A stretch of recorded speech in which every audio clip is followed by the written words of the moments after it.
Oke, Assalamualaikum warahmatullahi wabarakatuh. Waalaikumsalam warahmatullahi Saya mau cerita pencapaian aja. Alhamdulillah, mudah-mudahan tercapai ya. Di akhir bulan nanti ini, saya, istri dan orang tua mau saya umrohkan, itu murni uang dari Metaforce. Amin. Mantap, amin. Luar biasa. Amin. Jos. Juga Luar biasa, Pak Mus. saya Amin. rencana 4 orang saya mau berangkat umroh.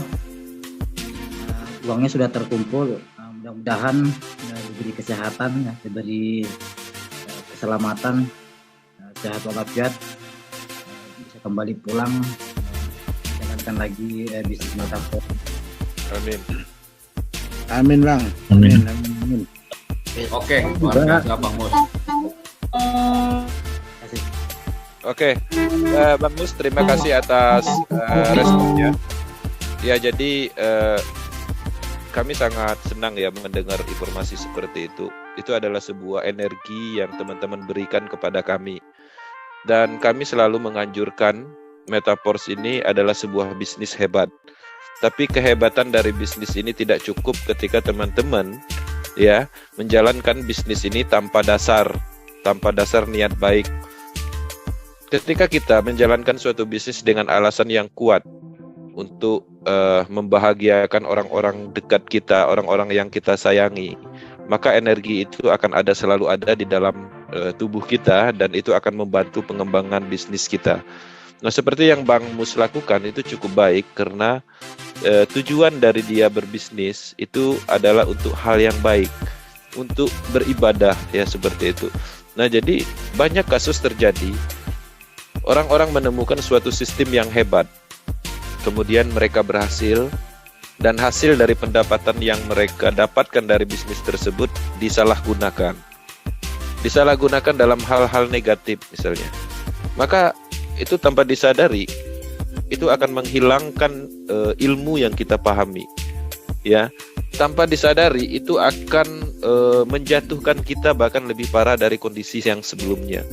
Nah, jadi saya sangat terkesan ya dengan hal-hal seperti itu, karena fokus kita di Metaforce ini adalah manfaat. Jadi saya pun tahunya manfaat dari sebuah peluang bisnis yang arahnya ke manfaat ini di Metaforce aja. Terus terang, saya dulu itu banyak sukses di bisnis ya, beberapa bisnis sentral. Tapi kenapa saya tidak bisa menikmati hasil tersebut? Karena udah salah tujuan duluan. Mungkin ya bisa kita membeli sebuah mobil, rumah, tapi seiring berjalan itu akan hilang kembali, dan itu sudah saya rasakan. Nah, jadi hal-hal seperti itu harapannya suatu motivasi untuk semua yang ada di Power Team. Ada beberapa mitra kita Power Team itu membelikan atau membuat rumah orang tuanya, itu cukup membuat terharu ya. Ada juga yang membelikan mobil impiannya yang memang tujuannya adalah untuk membahagiakan istrinya, seperti itu, anak-anaknya. Itu suatu hal yang luar biasa. Nah, jadi itu adalah motivasi dan energi yang juga kami dapatkan walaupun yang melakukan orang lain. Karena apa yang kami sampaikan itu sejalan seperti itu. Oke, Bang Mus, terima kasih atas pencapaiannya. Alhamdulillah kami ucapkan selamat ya, dan semoga berjalan dengan sesuai rencana dan diridhoi seperti itu. Amin. Assalamualaikum warahmatullahi wabarakatuh. Selamat. Luar biasa, tengah malam semangat luar biasa nih untuk yang baru dan masih yang setia on time di Zoom meeting malam ini. Luar biasa. Kenapa saya bilang luar biasa? Terima kasih atas supportnya, luar biasa Power Team, Pak Kenji, Pak Haris, dan juga Pak Umar. Walaupun sibuk tetap mengkondisikan kita mempromosikan, lakukan saja yang dibilang Pak Kenji. Dengan bisnis ini sangat luar biasa ya. Dari awal bicara saya jatuh cinta di Force, sangat bisa membantu setidaknya apa yang saya lakukan bukan pribadi, buat orang lain juga dalam mempelajari semua teknologi, dari bukan masalah Metaverse juga, dari segi apa yang di-sharingkan, materi-materi yang diberikan oleh Power Team. Dan luar biasanya di sini yang saya dapatkan adalah silaturahminya, kita bisa berkenalan dengan bermacam karakter dari Sabang sampai Merauke. Dan luar biasanya juga support timnya luar biasa yang saya alami, yang saya lakukan untuk pengembangan metaverse yang ada di Indonesia khususnya. Alhamdulillah luar biasa, pokoknya Power Team mantap bener dah. Itu aja Pak Ade. Oke, Bang Dedek, terima kasih ya. Jadi Bang Dedek juga cukup aktif ya. Dia mempunyai pola yang unik yang perlu saya sampaikan. Semangatnya luar biasa. Jadi dia menjalankan sistem ini, kalau bahasa networknya itu adalah tricall. Jadi dia ada di sana ngumpul bersama timnya. Itu biasanya dia lebih sering video call sama saya untuk sapa teman-teman yang ada di sana. Itu adalah sebuah transfer energi dari Batam ke ke wilayahnya, seperti itu. Begitu juga sebaliknya dari energi situ masuk ke saya. Itu adalah hal-hal yang bermanfaat selama ini yang saya rasakan. Ya, jadi di sini juga saya melihat ada Bu Pipi. Ya, saya memang merasakan sejak di Metaverse itu banyak perubahan yang positif ya yang saya rasakan. Dulu tuh aslinya tuh saya tuh orangnya pendiam, nggak bisa ngomong keras aja nggak bisa. Tapi di Metaverse kita benar-benar dilatih menjadi seorang pemimpin, mau nggak mau. Kalau mau sukses kan, bilangnya Pak Kenzi harus jadi pemimpin. Jadi saya harus menempatkan diri sebagai pemimpin. Walaupun sebenarnya cocoknya sebagai pemimpin kan laki-laki. Tapi di sini saya perempuan. Saya ingin membuktikan bahwa perempuan pun bisa berhasil di sini. Walaupun notabene adalah sebagai seorang ibu rumah tangga. Seperti itu. Saya ingin menjadi contoh kepada ibu-ibu yang menjadi mitra di Metaverse bahwa kita perempuan bisa berhasil loh di sini. Tidak hanya laki-laki. Dengan kendala apapun kita bisa melewati asalkan kita menerapkan prinsip yang ada di Power Team ya, yaitu fokus, komitmen, dan konsisten. Dan saya bersama Pak Salatun sama Bang Joy, kita memang komitmen, kita belajar untuk saling berbagi ilmu. Kita mengadakan Zoom meeting di tim elit ya kalau kita bilang. Setiap hari Sabtu kita usahakan untuk selalu konsisten di situ Kak. Seperti itu. Oke, udah. Mantap Bu Bibiana, top. Oke. Ya, jadi Bu Bibi, ya terima kasih ya atas respon dan pencapaiannya selama ini.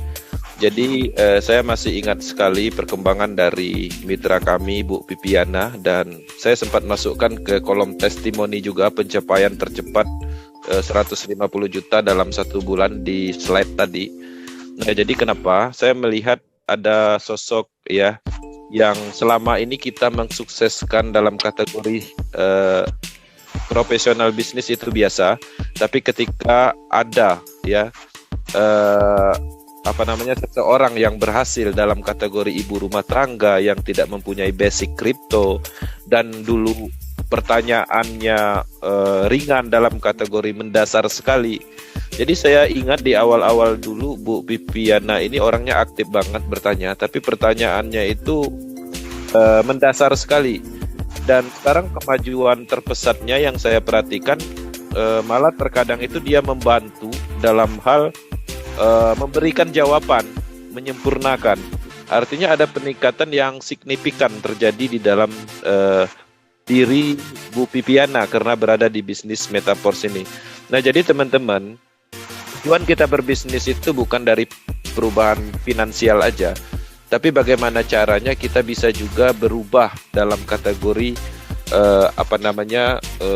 mindset, kemudian cara kita memandang sebuah peluang, kemudian pikiran terbuka, menerima kritikan dan hal-hal lain itu akan ada, dan kita akan semakin bertumbuh dengan kedewasaan dari pengembangan berkelanjutan. Dan apa yang dilakukan Bu Pipiana itu merupakan duplikasi yang berjalan. Karena walaupun tidak diinstruksikan secara langsung, tapi dia mengamati kami. Nah, dia mengamatinya seperti apa? Dia mengikuti langkah-langkah yang kami lakukan. Seperti apa misalnya melakukan promosi maksimal dengan konsistensi setiap hari di beberapa media misalnya. Kemudian melakukan Zoom rutin. Itu tidak pernah kita instruksikan, tapi dia mencoba mengikuti apa yang kami lakukan. Dan hasilnya kan nggak sia-sia juga. Apa yang dia dapatkan adalah perubahan finansial, kemudian perubahan pribadi dia yang menjadi positif, dan banyak lagi. Dan pastinya Bu Pipi juga akan bermanfaat pembukaan peluang kepada orang lain, dan pastinya dia akan mengajari orang. Dan mindsetnya sekarang saya yakin bagaimana caranya dia sudah berusaha untuk menciptakan orang-orang sukses di timnya. Seperti itu. Iya, dan satu lagi Kak Kensi ya. Dulu sebelum saya join di Metaforce, anak saya dulu kan mau lulus SMA. Saya tuh nggak ada pikiran sama sekali untuk nguliahin anak saya. Karena melihat kondisi finansial kayaknya nggak mungkin nih. Karena dia mau ngambilnya kan jurusan IT. Sedangkan itu kan mahal di sini untuk biaya masuknya dan sebagainya. Apalagi nanti biaya kos, biaya hidupnya. Kayaknya untuk gaji suami saya untuk mengcover anak kuliah kayaknya nggak mampu ke sana. Tapi setelah join di Metaforce, saya bisa mengkalkulasi nih penghasilan, pendapatan bonus per bulannya berapa. Kita bisa lihat kan setiap bulan kita dapat pemasukan bahkan misalkan 10-20 juta itu mungkin di Metaforce ini. Jadi saya memantapkan, justru saya mendorong anak saya, udah kamu kuliah nak, mama mampu untuk membiayai kamu kuliah, yang penting kamu sungguh-sungguh. Jadi kita bisa punya target di sini, target goal untuk ke depan untuk keluarga kita. Khususnya saya pribadi untuk pendidikan anak ya, karena pendidikan anak itu kan penting kalau untuk saya. Gitu. Kalau untuk goal-goal yang lain ya sambil berjalan lah. Anak butuh laptop, kita bisa belikan. Anak butuh HP baru, kita bisa belikan. Anak, mah aku kuliah butuh motor, kita bisa belikan. Itu kejutan-kejutan kecil ya dari Metaforce, tapi itu sungguh luar biasa saya rasakan. Saya bisa mewujudkan itu sendiri dari bonus yang saya dapatkan dari hasil kerja keras saya sendiri. Nggak minta sama suami, itu sudah pencapaian yang luar biasa menurut saya. Itu. Seperti itu testimoni saya. Mantap. Terima kasih untuk Pak Kensi, Pak Dede Haris dan leader-leader yang lainnya yang selalu mensupport saya gitu ya. Walaupun saya kadang sering diolok-olok gitu, tapi itu nggak masalah karena itu justru memberi semangat untuk saya. Artis Metaforce wajar Bu Pipi. Oke, artinya kan tetap alasan dalam sebuah bisnis itu harus ada. Saya melihat ada alasan kuat ya untuk orang-orang yang Bu Pipi sayangi seperti anak ya, karena naluri seorang ibu ya pastinya kepingin anaknya itu seperti anak orang lain lah. Logikanya kan gitu. Nah, dengan alasan kekuatan itu dan itu mendorong Bu Pipi untuk sukses di Metaforce.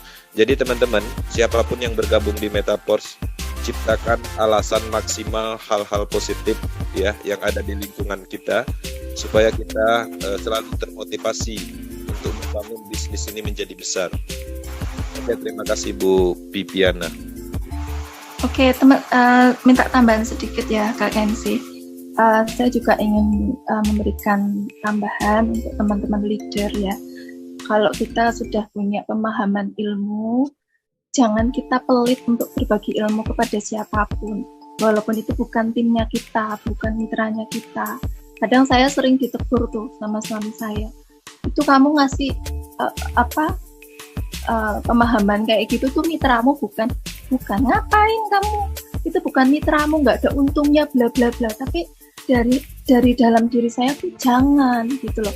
Kita punya ilmu, kalau ada orang sharing ya kenapa sih kita nggak bagi? Ilmu itu nggak akan habis kalau kita bagi. Justru itu akan berbalik memberi manfaat untuk kita.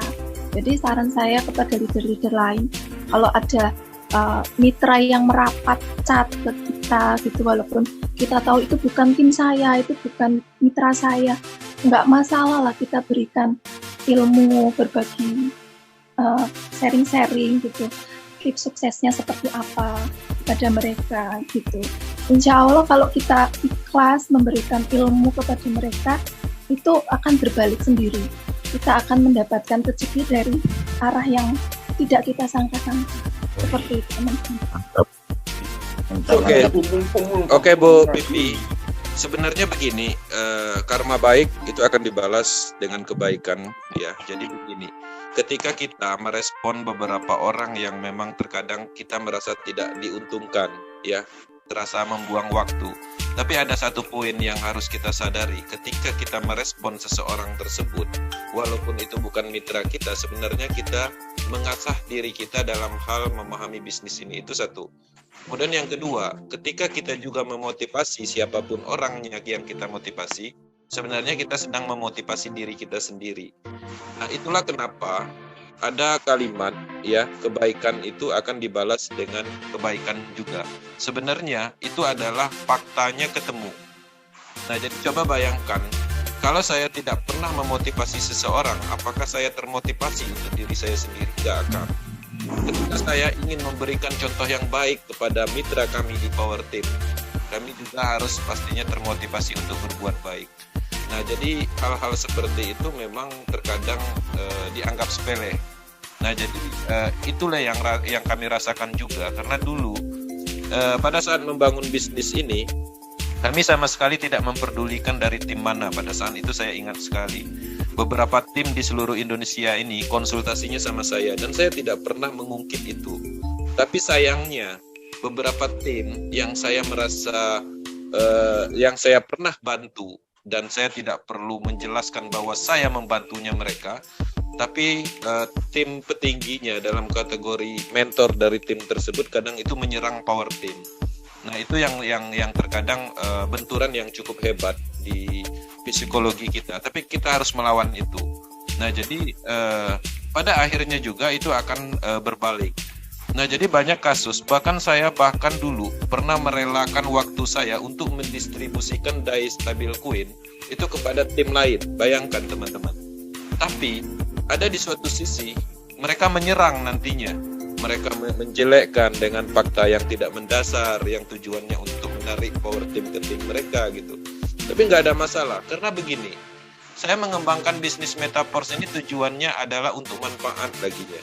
Bagaimana caranya bisnis Metaverse ini diterima di Indonesia dan terbentuklah tren. Tujuannya kan itu. Jadi dalam kategori Metaverse secara keseluruhan sebenarnya di awal itu saya dukung. Tapi karena banyaknya orang-orang yang memang berniat buruk dan bahkan terkadang itu menjatuhkan, dan terkadang itu juga mempengaruhi kita dalam hal kebaikan itu sendiri. Tapi kita akan tetap lakukan hal yang terbaik semaksimal mungkin walaupun kita dibenturkan. Nah, jadi teman-teman, apa yang kami rasakan pastinya akan dirasakan ketika teman-teman memimpin nantinya. Nah, pertanyaannya, bisakah kita melewati masa-masa itu? Pernahkah teman-teman kehilangan sosok yang memang sangat diyakini selama ini, diandalkan, kemudian mereka pergi? Apakah pernah merasakan itu? Dan kami semuanya pastinya sudah merasakan itu. Ya, jadi kadang kita ingin berlaku semaksimal mungkin, ya, berbaik kepada seseorang. Tapi seseorang tersebut terkadang itu tidak sesuai dengan apa yang kita harapkan.